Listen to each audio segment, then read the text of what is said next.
Whiskey with the Werewolf Hunter. I'm Brian Easton, author of the autobiography of the Werewolf Hunter series, and this is the Werewolf Bar. So tonight here at the Werewolf Bar, we are featuring a whiskey that, frankly, I don't ever want to taste again, not even for the show. Now, I don't know how much of this creature's flavor is derived from its retro metal kerosene tin type container, but I sampled some of it earlier, and I tell you, it was about all I could do to keep from spitting it back out again. Now I thought about not even mentioning this stuff and just going on to another whiskey, but I figured if I'm going to share with you the whiskeys that I like, I might as well share the ones that I don't, and I sure don't like this one. I'm not going to mention it by name because I don't want to run anybody down, but I think the distinctive container will take care of its identification all by itself. And I'll just say it's enough to put a man off corn liquor for the rest of his life. Well, if it weren't for bad whiskey, there'd be no good whiskey, right? Anyway, I thought I'd share with you tonight a little about the werewolves from film and other forms of popular culture that have influenced me as a kid, first of all, and then growing up, and have kind of contributed in some way to my general fascination with werewolves. Now, I am a kid of the 1970s, as you may know, and growing up back then, werewolves, well, monsters, period, really, of one kind or another were everywhere, from your cereal bowl to your Saturday morning cartoons. They were in comic books I collected, starred in live-action TV programs, and of course appeared on the weekends late night creature feature, whatever that was called in the neck of the woods you grew up in. I liked Quentin Collins from Dark Shadows. I liked Silas Long, who was the werewolf from the original Scooby-Doo series and the episode Who's Afraid of the Big Bad Werewolf. I watched Henry Hall become the Werewolf of London, and I bought every issue of Spider-Man where the Man-Wolf made an appearance, and then also Creatures on the Loose and other titles where the Man-Wolf was featured. So out of all these influences that helped cultivate my obsession with werewolves, both as a kid and then later on as a teen and growing up, I decided to compile a kind of a top 10 list of werewolves that have influenced me or affected me in some way. I bet there's going to be some on there you don't expect. Take a look. Here are my top 10 fictional werewolf influences. Number 10, Bruce W. Wolfe from the Monster Squad.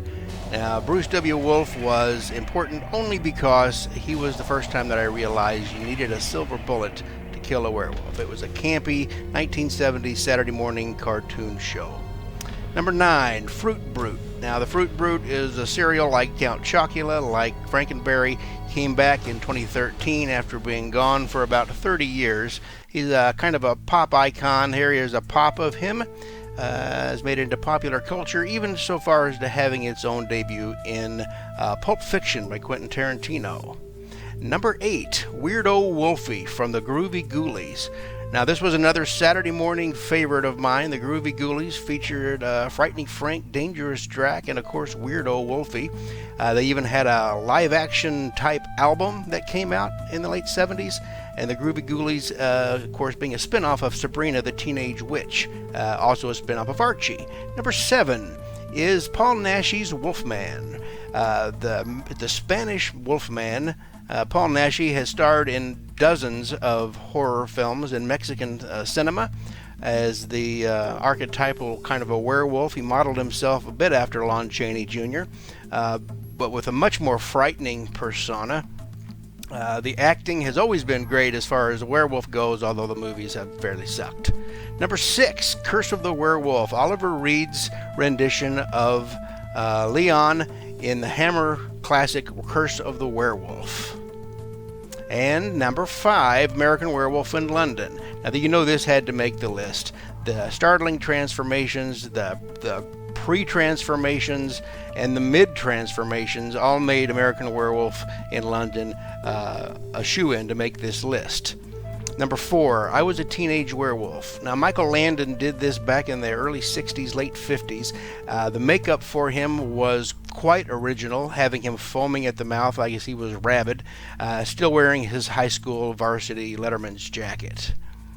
Number 3, The Wolfman. You knew this would be up near the top. Lon Chaney Jr.'s rendition of the tortured Lawrence Talbot in the Universal Monsters classic has always been a favorite of mine. It influenced much of my love towards werewolves in general, but not as much as number 2. Number 2 is The Werewolves from the Howling.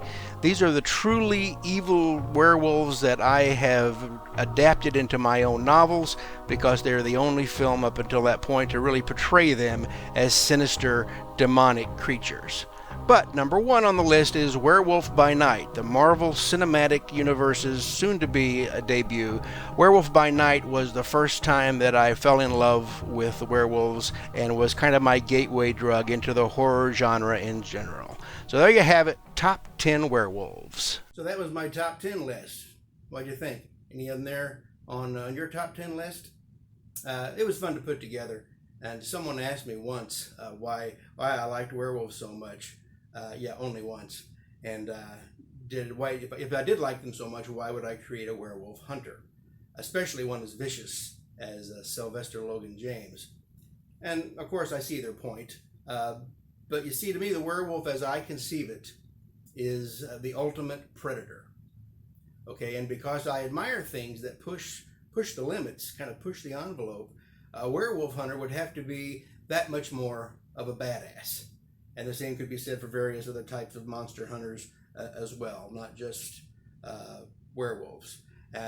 But these monster hunters, not that they're superheroes with superpowers, but because usually they're not, is what gives them their appeal to me.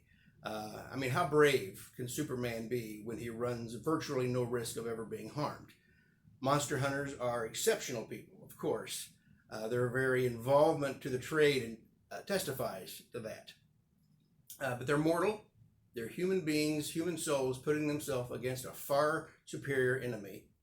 And whereas the other 99.9% of humanity is pissing their collective pants in the face of these of monsters, the monster hunter steps up with and to be counted.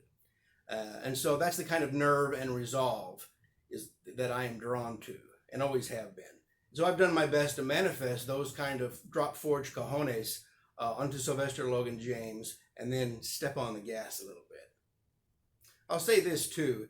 There is a sort of empathy at work anytime a human being goes up against something that is not a human being. Let me give you an example from a movie you might have never heard of. From 1978, it's called Matilda.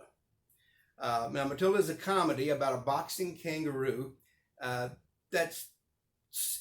it's so good in the ring, not the movie, but the kangaroo is so good and proficient in the ring that it knocks out all of his opponents with ease, one after another.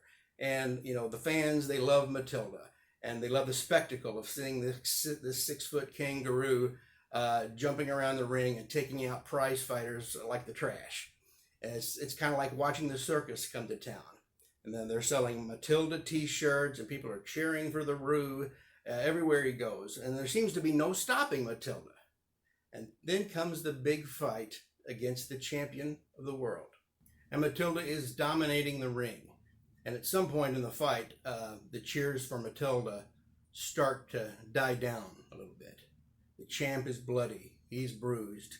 His knees are wobbly. And before you know it, the crowd starts cheering for the very human heavyweight champion who's about to get his ass kicked.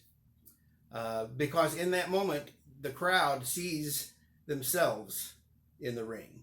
They see themselves identified with the champ as a fellow human being against an animal. And this kind of creates the empathy for the champion. Well, the champ is so inspired by the cheering of the crowd that he gets a second win, and he actually lands a solid left, or maybe it was a right, I don't know. He lands a solid blow against the kangaroo and hurts Matilda.